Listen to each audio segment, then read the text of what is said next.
Азыр мен уялып турам бир четинен мага ото оор тийип атат да. Себеби мен бөлтүрүктү колдогондордун бирөөсү болчумун. Губернатор деген офисинде отурбаш керек. Губернатор ар бир айылга, районго, айыл өкмөттөрдү чакырып алып туруп, башын мурунда уруш керек да. Алсыз болуп калган. Мен да ошол убакта бийликтин өкүлү болчумун. Биз алсыз өкмөт кеттик да. Камчы Кудашевич кичине мындай катуу айтып ийди окшойт. Ал кишинин өзүнүн эрки, мен ага жооп бердим. Мен талтайган жокмун. Өз пикирим айтып атам деп. Керек болсо талтайыш керек болсо талтайыш керек болуп атат. Бул саясат экен да. Амансызбы, урматтуу көрүүчү. Биз бүгүн Жогорку Кеңеш депутаты Балбок Төлөбаев мырза менен маектешкен турабыз. Балбок мырза, саламатсызбы? Алейкум салам. Кечээ эле Теңиз Бөлтүрүк мырза Кумтөр ишканасын жетектеп турган башкы прокуратурадан кармалганы кабарланды. Энергетика министрине дагы иш козголгон, 2 кылмыш козголгону, аякта 15 миллион сомдун тегерегинде финансылык алишемдиктер боюнча иш козголгону боюнча айтылды. Ушул окуяларды бүгүн сиз кандай баалайсыз? Кандай көрүп атасыз? Кумтөр бул Кыргызга өтсүн деген элдин мүдөөсү болчу. Андан кийин азыркы президентибиз Садыр Нуркожоевичтин мүдөөсү эле да. Ошол мүдөө ишке ашырылып, ушунчалык кыйынчылыктар менен, ушунчалык коркунучтар менен ушул Кумтөр элге өткөндө, анан биз президентибиз дагы Жогорку Кеңеш дагы Бөлтүрүккө чоң ишеним көргөзүп аткан. Биздин арабыздагы кээ бир коллегаларыбыздын каршы чыкканына карабастан президент жана башка саясий күчтөр Бөлтүрүккө ишеним көргөзгөнбүз да. Азыр мен уялып турам бир четинен мага ото оор тийип атат да. Себеби мен Бөлтүрүктү колдогондордун бирөөсү болчумун. Анан азыр мына карабайсыңарбы, мындай 1 миллиард сомдук бул эмне деген акча, көрүнгөндөн жалтырап акча издеп жүрөбүз. Мектептер курулбай жатат, жолдор курулбай жатат. Акыбалыбыз мындай революциядан кийин оор эле. Мына ошого карабастан өкмөт иштеп, айлыктарды көтөрүп тигинтип келатканда бул аябай бага оор тийди да. Жеке мен аябай оор кабыл алдым. Эми тергөө иши уланып атат. Сот боло элек, күнөөлөй элбейм, бирок ушул шек мага аябай оор тийип атат да, Бөлтүрүк боюнча. Эми ошол оор кырдаалда биринчиден бул чет өлкөлүктөр мына берди келесип деген силер эмнени кыйраттыңар деген сөз болушу мүмкүн да. Экинчиден министр энергетика боюнча. Бул дагы оор болуп атат. Ушул тармактар, чоң тармактарда ушундай болуп атса, мына баягы бюджетообразующий, элдин көйгөйүнүн, өкмөттүн, өлкөнүн көйгөйүнө түздөн түз тиешеси бар тармактарда ушундай оорлук болуп атканы бир чет аябай өкүндүрөт, экинчиден аябай кубандырат, кармалганы. Эми муну тергөө күнөөсү барбы, жокпу, кимдин канчалык күнөөсү бар териштирилет. Бирок бул ушундай иштер чыгып туруш керек да. Мына акыркы кыска убакыттын ичинде эле Алымкадыр Бейшеналиевдин тегерегинде аябай чоң чуу болду. Доску Бекмырзаев кечээ Бөлтүрүк ушул президенттин белде ишенген оң колум деген кадрлардын тегерегинде ушул абалдын жаралып жатышын кандай айтасыз? Элдин арасында да көптөгөн сөздөр болуп келген. Урматтуу Садыр Нуркожоевич, тегерегиңизди тазалаңыз, туура кадрлар бар деп. Мен буга илгери көп маани берчү эмесмин, бирок эл айтса жөн айтпайт экен да. Ошон үчүн мына президент эми президент ойлобойт да, бирөөнү коюп атканда, мисалы мен деле жетекчи болгом, ойлобойсуң эртең уурдап же жеп алат деп. Эскертип эле келе атпайбы? Кимде кандай болсо болсун, президент деле айтып атпайбы? Кимдин эмгеги кандай болсо болсун, эгер уурдасаңар, кылмыш кылсаңар, кармаласаңар деп айтып атат. Камчы Кудашевич айтып атат. Ким кандай эмгек кылса кылсын, кылмыш кылса кармаласыңар деп атат. Ошон үчүн бир гана жолуңар бар, министрлерге дагы, аткаминерлерге, мына бар, мамлекеттик кызматкерлерге айтарым. Таза иштегиле, силерди эч ким уткара албайт. Эртең боздоп каласыңар, абийириңер, аптыракатыңар кетет, үй бүлөлөрүңөргө зыян тиет. Ошон жериңерди кысып, таза түз иштеш керек. Бир гана жол ушул. Президенттин тегерегиндеги адамдарга так ушундай окуялардын болуп жатышы, кээ бир тараптар айтып жатат да, баягы хан ордонун ичинде өзү мындай тынч эмес, анан кийин бир саясий боюкта болушу мүмкүн, ошол нерселерди уюштурган тараптар дагы бар деген сыяктуучу. Биз баягы кыргызча маек кылып атабыз да, кыргыздын нукура кыргызча. Хан ордонун ичинде тыптынч эле. Хан ордондо тынч болгон үчүн ошонун тегерегиндегилер монту камалып атат. Эми хан ордо биз хан ордонун ичинде деле бузукулар, уурулардын бар экени белгилүү болуп атат да. Ошону тазалап атканына рахмат да. Эч ким эчтекесин карабай туруп. Демек хандык өзү таза деп ойлойм. Макам хандык, макам таза. Эгер хандык макам таза болбосо, же бишсе анда чок эле отуруп коюп, унчукпай эле иштей берет эле да. Демекки президент Садыр Нуркожоевич кум төр боюнча таза, бөлтүрүк кармалып кетип атса. Демекки Садыр Нуркожоевич энергетика боюнча таза, эгер Беккулга жанагындай иштер козголуп атса. Демек хан ордосу өзү таза да. Эгер ошондой иштерге, значит, коркпой, үрүкпөй монтип кылмыш иши козголуп сотко ашып атса деген ой пикир жаралат да. Кечээ биз ушул баягы президент тапшырмасы менен Курмангул Токторович бак тергешиштер жана эл менен жолугушууларды уюштуруп атат. Эң жакшы нерсе бул. Анан ошол жерде биз 2-3 жыйынга катышып калдык. Анан мындай болот да. Элдерге негизги тема ушу жол, жанагы сиз айткан суу, анан участоктор, үй салганга жер бөлүп берүү, ушул маселелерди көтөрөт. Анан эмне болду десе эле, бүт документтерди Бишкекке жөнөткөнбүз, анан Бишкек жооп бербей атат. Бүт жооп бериле ушул болуп атат да. Аткаруу бийлиги бүгүн мындай да мен жиним келген нерсечи, айыл өкмөттөр, акимдер, губернаторлор иштеш керек да. Губернатор деген офисинде отурбаш керек. Губернатор ар бир айылга, районго, айыл өкмөттөрдү чакырып алып туруп, башын мында уруш керек да. Ошондо иш жүрөт. Отургандан эмне пайда? Шаарда деле ошондой. Өкмөт, президент бардык нерсени кылып берип атат. Эми ошону аткарган, ошону аткарып койбойсуңбу, ошону жасап койбойсуңбу? Жинге тийбечи. Эми 15 мектеп салып берип атат. Ошону мындай тыкылдатып иштетип койбойсуң барып. Эми ошол мектептердин ичи кандай болуп атат? Ошону текшербейсиңби барыпчы? Кичине мындай иштегиле да жанталашыпчы эми. Мына Абиров туура айтып атат. Бир садикке эмгиче эми ошону ошол жерде коррупция деп атам. Садиктин директорлору, мектептин директорлору коррупция, мунун баарын башын кесиш керек колдорун. Айтса да жаман көрүшөт анан тиген. Айылдарда деле ошондой. Айыл өкмөттөр эми деген мына Курманкул Токторалиевич менен ак тергеш бул эң жакшы нерсе. Жергиликтүү эл деринде барып, ошол убакта милиция кызматкерлеринде, ошол эле өкмөттүн жергиликтүүлөрүндө акча катып тилиңтешлет. Эми ошол президенттин, өкмөттүн, жогорку кеңештин иши эмес дем ошол айыл өкмөттө суу чыгарып берүү же бир насос алып берүү. Мына акимдерге азыр фонд ачып берди. 30 миллион сомго чейин. Ар бир аким өзү жергиликтүү акимдер чечпейби ар кайсакта бир кайсакта коз жеп эле ары бери хахахи деп жүрө бербей. Ошон үчүн губернаторлор кичине катуу болуш керек да, губернаторлорчу. Окумса кийинки суроо мындай да, революциядан кийин ушул бийлик келип чоң программалар, долбоорлорду баштадык деп башталган. Анан мурда ушул жанагы революция болгондо же төңкөрүш болгондо кайсы бир деңгээлде жанагы үмүт уурдалды, үмүт акталган жок, жемишин көрбөй калдык деген сөздөр болчу да. Ушул кыска 2 жылдын ичинде барбы биз мындай мактана турган жемиш? Албетте бар. Мына революциядан кийин мен азыр суроо бергим келет да, кум төр боюнча 19 тонна алтын уурдалып кетти деп бир суроо берип атат мага журналист. Мен айттым, фактыңыз барбы, далилиңиз барбы? Жок, эми эл айтып атат да. Айтылган башка нерсе. Мына ошонун ичинен эмгиче эмне үчүн өкмөт отчет бербейт дейт. Өкмөт биринчи кумтөрдүн ичин өзү ичери разборка кылып алсынчы, мына 1 миллиард жетпей атат дейт. Тактап туруп анан баары бул баары сөзсүз угулат. Ар бир төңкөрүштө кыргыз жакшы нерселерди алып келет абызда. Революция деген системанын алмашуусу болуш керек. Бул жолу нагыз кыргыз революциясы болду десем болот. Ар кандай саясий күчтөр чыгып туруп эле алсыз болуп калган. Мен да ошол убакта бийликтин өкүлү болчумун. Биз алсыз өкмөт кеттик да. Моралдык жактан мен иштеген укугум жок эле өкмөттө. Бирок мен эл шайлап кайрап келди деп ойлойм да. Мен иллюстрация болдум элдин арасында деген ойдомун да. Мен барайын деген, мамлекеттик кызматтан такыр эле кетип калайын деген, бирок ушул иллюстрацияга барайынчы, эл эмне дейт экен деп барып, эл мени кайра жиберди да. Бул демек иллюстрация болдум деп ойлойм да.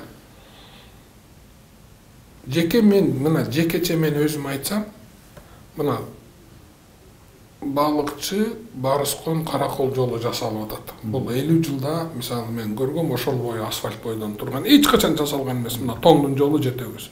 Аңгыл дөңгүл өлүп талада калган, азыр сонун асфальт түшүп атат. Бул маанилүү. Кумтөрдү алдыбы? Алды. Бул элдин мүдөөсү болчу. Кээ бир жерлерде реформа болуп атабы? Мамлекеттик башкаруу болуп атат. Системаны өзгөртүп келатат. айыл чарбасында реформалар болуп атат. Ушул мен эң негизгиси ушул ишенгеним азыр мындай Кудай ушул бузулбаса экен дегеним айыл чарбасында болуп аткан реформалар.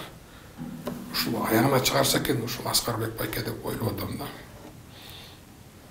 Мына өмүр бою кол тийгиз хандар деп эсептелген Бишкектеги директорлор. Мен муну билгем, мен айтып келгем, булар ууру деп. Булар деген элдин канын солгон мите болгон директорлор, кээ бирөө бар эмес эми. Мына көрдүңөрбү үйүнөн чыккан байлыкты. Бул бер жагы эле бардык директорлор жана Бишкектин жарымы ошондой. 29 мектеп боюнча сөз болуп атат. Бул андан жаман бул жер. Ошол мектептин бурчуна самсыккана салып алган убагында. Ошол директордун директори ошол самсыккананын аялы иштетчи, азыркы директор дагы эле ошондой азыр. Уят да бул Көп нерселер ушундай болгондо директорлор, бала бакчанын директорлору да ошондой. Мунун баарына коррупция жоюлуп өзгөрүүлөр болуп атат. Каржы системасында өзгөрүүлөр болуп атат. Бюджет системасында өзгөрүүлөр болуп атат. Мунун баарын кайдан келди? Мына пенсионерлерге 1-октябрдан баштап, мугалимдерге, врачтарга бул акча кайдан келди? Жана 19 тонна алтын гана деп атат, ошол акчада бар. 19 тонна алтын боюнча айттыңыз да, ушул депутаттар ошол алтындын дайындар экен билүүгө кызыктарбы? Ооба, жакында угабыз. Жакында азыр мына эмдиги жумада өкмөттүк саат болот, андан аркы октябрь айынын ичинде комтөрдү коюп, ошол каякта канча алтын өндүрүлдү, кимге саттыңар, канчага саттыңар, ал акча бюджетке келдиби, каяка кетти, билип элге айтабыз биз. Болгонузда жана сиздин карьераңыз жана чоң секирип сиздин мэриядан башталды да, сиздики чоң бийик саясий бийиктиктеги аппарат жетекчиден кийин мэрдин милдетин аткарып жүргөн Үскөл облусуна администрация жетекчи болдуңуз. Ортодо жана сиз жумуштан алынган күндөрү сизди баягы сүрөгөн топтор болду, ушул киши кызмат кылат экен көрдүк дегенчи.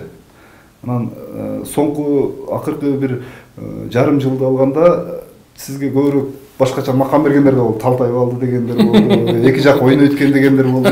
Негизи сиздин мүнөзүңүз кандай? Мен 3 университет бүтүргөм.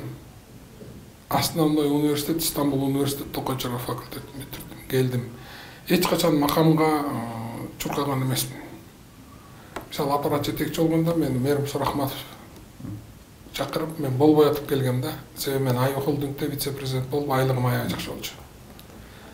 Эл үчүн деп келдим, анан пандемия болуп калды, иштеп бердим. Анан пандемиянын акыркы күндөрүндө, ошол май-июнь айларында мен кетейин деп чечтим. Себеби мамлекеттин алсыздыгын көрдүм, сот жардамдын талкаланганын көрдүм. Анан ошого иренжип, кой, күчүм жетпейт экен өзгөрткөнгө деп, анан ошол убакта Сооронбай Шарипович президенттин өкмөтү Воронов тарафынан мен ошо Өскөл областына бир гана сөз менен алып койушту да, элиң кызмат кыл бар депчи. Анан ошо Өкөлгө барып иштеп аттым, анан революция болуп кетти. Кай жерде албайм, мен эл үчүн аракет кылам. Мына ошого чейин мен шаардан же башка жерден бир да ууру кылган жокмун, бирөөнүн мүлкүн басып алган жокмун, коррупциялык иштерге кийлигишкен жокмун, киришкен жокмун. Кудай турат. Анан Көлдө иштедим, анан анан депутаттыкка Марлен Абдурахмановичтин чакыруусу менен иллюстрация болоюн деп баргам, азыр мына депутат болуп иштеп атам. Колуман келишинче эл менен барып иштегенге аракет кылып атам. Мен жума сайын элге барам. 4-5 күндөрү, 4-күн мына 1-күн өкмөт менен иштейм, 2-күн элди кабыл алам, 3-4-күн сөзсүзгө катышам, 5-6 күнү Көлдөмүн, элдемин. Көлдө, Нарынга бар элекмин, Көлдөмүн, азыр Чүйгө барам, ким каяка чакырса барып, основной Өскөл областы. Ошол жака барып иштеп, эл менен иштеп атам. Колуман келишинче келбегенин, келбейт деп эле элге айтам, келгенин келет деп эле айтам. Мага кандай жумуш берилбесин, ошону иштегенге аракет кылам. Анан элдин мүлкүнө мындай кол салбаганга аракет кылам да. Вообще ушул менин жумушум. Анан жогорку кеңеш саясияттын чордону экен да. Мына биринчи жолу мен кээде могу микрофонго чыкканда, мисалы үнүмдү регулировка кыла албай атам да, кээде катуу сүйлөп атам. Анан мен мындай калыстыктан тая албайм да, айтып ийем. жанакы Камчыбек Кудушаевич менен талтайбай жүрбөшүм деген сөз эми ал кишинин өзүнүн эркин, ал айтат да. Ал жогорку кеңеште бар өзүнүн пикирин айтыш керек. Эч кимге запрет болбош керек. Мен ошол жерден Адаган Ким Санбаевич сүйлөсүн деген сөзүм үчүн Камчыбек Кудушаевич кишине мындай катуу айтып ийди окшойт. Ал кишинин өзүнүн эрки, мен ага жооп бердим. Мен талтайган жокмун, мен өзүмдүн пикиримди айтып атам деп. Керек болсо талтайыш керек болсо талтайыш керек болуп атат. Бул саясат экен да. Элдин кызыкчылыгы үчүн талтайыш керек болсо талтайыш керек болуп атат. Элге деле мен айттым. Анан эл баарын өзү карап турат. Элдин ичинде түшүнгүсү келгендер да бар, түшүнбөгүсү келгендер да бар. Кээде элдин кызыкчылыгы үчүн бир нерсени айтпай коюп, кийинчерээк айтканга туура келип атат. Биз ошондой макамда иштеп атабыз да азырчы. Бул жерден мен айтып атам, мен эл үчүн гана иштейм, элдин мүдөөсү үчүн гана иштейм. Бирок ошол эле убакта ошол элдин мүдөөсү болгон президент 80% менен шайланып келген президенттин өзүнүн өкмөтү бар. Демек мен азыркы эл шайлаган өкмөттү колдоп турушум керек жакшы жактарына. Бүгүнкү мамлекеттик кызматта иштегеним үчүн көп нерсени билем да мен. Ошон үчүн колдоп атам. Бүгүнкү жогорку кеңештин Кыргызстандын саясий айдыңындагы орду мурдагыдай болбой калды деген пикирлер кандай? Жок. Мурдагыдан да күчтүү болуп калды азыр. Эркин элдин мүдөөсүн сүйлөп, мына биздин арабызда депутаттар. Мурдагыдан да күчтүү деп айта алам да. Азыр мындай күчтүүлүк эмнеден? Күчтүүлүк ал жөн эле мына элге жаккан сөздөрдү айтып, же мындай алып элесин айтып, мындай эмес. Күчтүүлүк бул элдин көйгөйүн чечүү. Мамлекеттин көйгөйүн чечүү. Бир команда болуп, биригип алып иштесек, мына ошол күчтүүлүк да. Ушинтип эле урушуп, талашып эле жүрө беребизби? Урушуп, талашып эле. Оппозиция ушул жогорку кеңештин ичинде болуш керек, тышта болсо болбойт ал. Ушул жогорку кеңештин ичинде бул жогорку кеңеш мисалы өкмөткө караганда, башка курумдарга, жогорку сотко, прокуратурага караганда жогорку кеңеш бул элдики. Мына здание силердики, элдики. Ушунун ичинде элдин үнү ушул жерде айтылыш керек да. Жогорку кеңеш эми бул айтылып турбайбы? Аты эле жогорку кеңеш, жогорку эч нерсе жок деген мааниси ошондо да. Анан азыр курултай деген идея кандайсыз? Мындай 7 миллион киши баары келип президент боло албайт. Бир кишиге мандатын берет 5 жылга. Менин ордуна сен Кыргызды башкар деп. 7 миллион киши мыйзам чыгара албайт 90. 90-ыңар силер баргыла, биздин атыбыздан мыйзам чыгарыла деп мандатын берет. Курултай макамы Кыргыз мамлекеттүүлүк курула электе курултай болгон. Уручулук болгон, тигиндей мындай болгондо, мисалы Колкон хандыгынын убагында, Чыңгыз хан басып турган убакта, башка баягы көз карандысыз убакта кыргыздар ич ара кеңешип, курултайга биригип чечип турчу. Ал убакта билесиңер, бул азыркы система жок эле да, сот системасы жок, прокуратура системасы жок, өкмөт жок, президент жок. Анан кыргыздар биригип алып, ошол курултайга катышып, муну сот системасында ошол курултай аткарчу, прокурор да курултай болчу, анан кеңеш да курултай болчу, анан ошол убакта ажообузга момундай кыл, тигиндей кыл деп турчу. Эми азыркы убакта курултай бул эми биз турабыз да, элдин өкүлү курултай. Мисалы мен Тоң Жетегүз Каракол балыкчыдан шайландым астында. Алардын элдин үнү мен угузуп атам да келипчи, мына могу жерде момундай. Да барда жетише албай атам, жетим. Эми курултай, эми болуп тур, мыйзам баш мыйзамга кирип калды, айла жок. Бирок келип ошол дагы биз айта албаган көйгөйлөрдү айтып, кеңешин берип гана тарап кетиш керек, 1 жылда бир. Жана көп суруу ийин казбайт дегенге окшогон логика кетип калбайбы? Курултай келип, анан кийин дагы сырттан таасир этүүчү тараптар баш мыйзамга киргенден кийин аткарышыбыз керек. Бирок ошонун эмне аткарат, токтаана жашыбыз керек. Раз кыргыздын менталитетинде, үрп адаттарында курултай деген сөз болду, анда баш мыйзамга жазылгандан кийин биз мыйзам менен жашаганды үйрөнүшүбүз керек, так аткарышыбыз керек.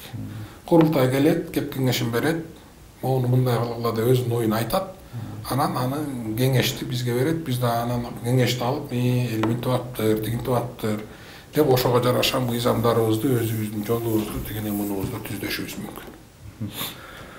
Бүгүнкү айтып атпайсызбы, баардык нерсени ачык айтам деп. Бүгүн бийлик Садыр Жапаров баштаган бийликтин мындай анча-мынча сиз байкаган, айтып аткан каталары барбы? Бар. Мына элди аралап келе атпайсызбы. Мисалы, Алар айтып атат, Садыр Нуркожоевичке айтып койчу барып. О тегерегине кадрларды карасын бир сыйрада атат. Кадрлык кемчиликтер болуп атат. Эми биз ошол айткан нерселердин баарын эле соцсетте турган нерсенин баарын эле айтып атат. Аны эле президент өзү окуп атса керек. Анан кемчилик жок, аябай супер түз деп айта албайбыз да. Сиз депутат болуп келгенден кийин бир жылдын тегереги жакындап калды, бир жылга, 8 ай, 9 ай болуп калды. Эмне мыйзамдарды Отчетумду бердим мен, Facebook'та турат. Мен азыр 2 мыйзам жазгам. Бирөө волонтерлор боюнча мыйзам, бирөө ТСЖлар боюнча. Волонтерлор боюнча мыйзам комитеттерде каралып атат, азыр жакында каралып бүтөт. ТСЖ боюнча биринчи күнү мына коомдук угуу өткөрөм. Анан өкмөткө жиберебиз. Ушул 2 мыйзам, анан дагы майда мыйзамдардан 3-4 мыйзамга кирдим, анан элди кыдырып, эл менен иштеп атам. Акыркы күндөрү жана педофилия боюнча аябай соц тармактарда жаман маалыматтар чыгып атат. Ошонун тегерегинде баардыгы талкууланып атат. Айрымдар жана химиялык жол менен ПЧУ деген демилген өтөрүп атат. Кесиптештериңиз кээ бирөөлөр жана өлүм жазасын киргизиш керек деген ойлорду айтып атат. Сиздин Өлүм жазасын мен да колдойм, бирок ал мыйзамда жок. Ал бош жөн эле сөз. Бирок элдин баягы көңүлүн буруу үчүн айтылган сөздөр, педофилия жана кастрация да ошондой. Ал эми биздин фракция ынтымагынан анын лидери Марлен Абдрахманович бир мыйзам алып чыккан. Ошол мыйзам азыр ишке кирип атат. Ошол менен эле 25 жылга чейин эң чоң жаза берилет. Жазасын жеңилдетүү жок.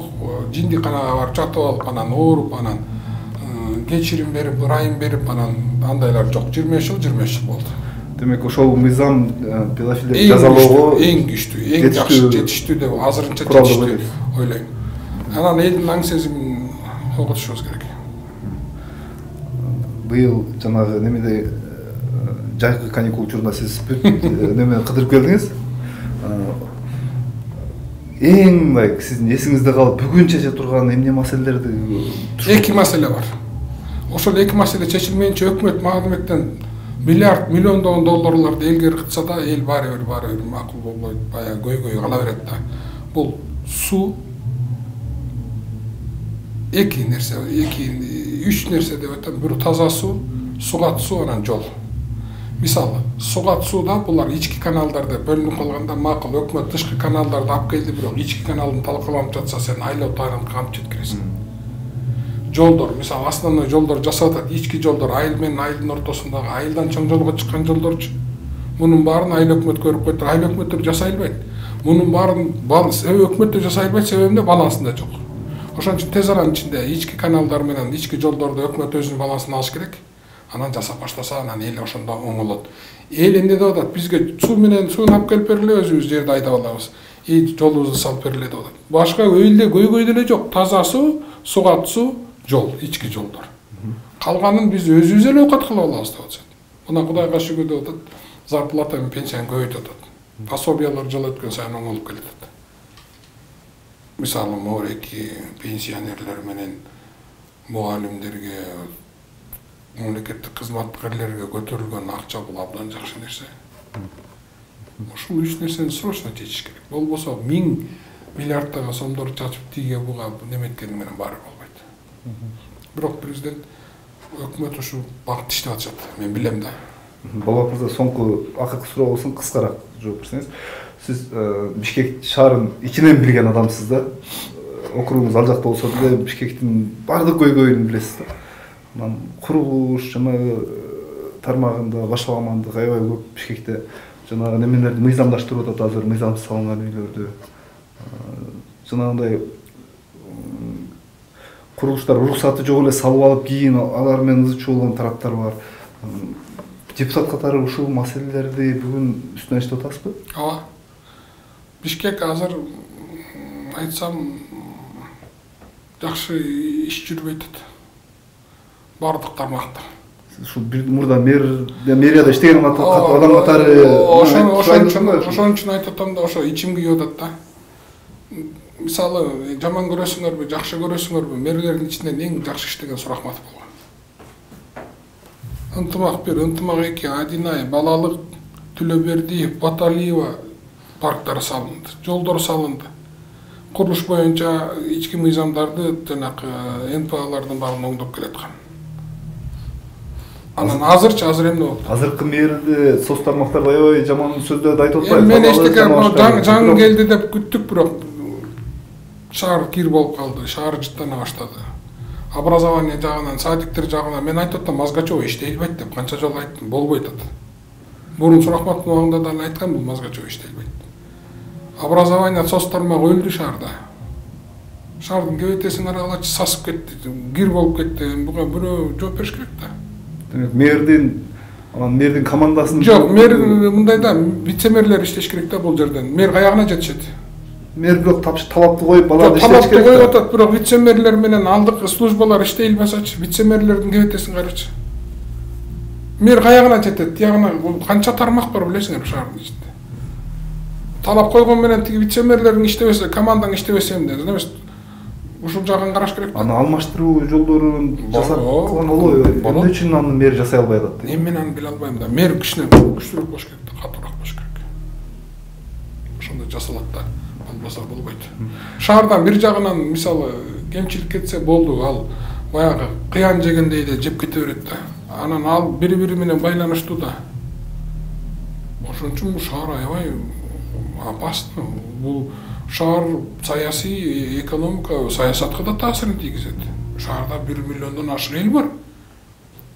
Новостройкалар жатат. Эң негизгиси новостройкалар да көйгөй. 20 канча 47 конуш бар. 47 конуштун ичинде мына мектептерде бир моментте 15 мектепке акча бөлүп берип салуу, бул тарыхта болгон эмес, бул Садыр Нуркожоевичке рахмат айтыш керек. Ошону аткара алдыбы шаардын бийлиги? Кана 15 мектеп? Канчасы экөөнү эле салып койду. Калганы гана ошону даана так айтыш керек эле да, президент уят кылбай. Мына 15 мектепке акча бөлдүңүз. Бир мектепти сентябрдын 1-ине, экинчи мектеп мончасына, үчүнчү монт элге айтыш керек да. Президентке рахмат айтыш керек. Биздин убакта бир эмес 2 мектепке акча жок болчу. Мына 15 мектеп эмне деген мектеп? Бул деген шаар үчүн это вообще мындай болуп көргөн эмес. Мына азыр автобус, электроавтобус алыш үчүн кредит алып келип берип атат льготный өкмөт. Президент жакшы нерсе да, ошону алып барып кетиш керек да. Урматтуу көрүүчүлөр, биздин суроолорго Жогорку Кеңеш депутаты Болбок Тилбаев мырза жооп берди.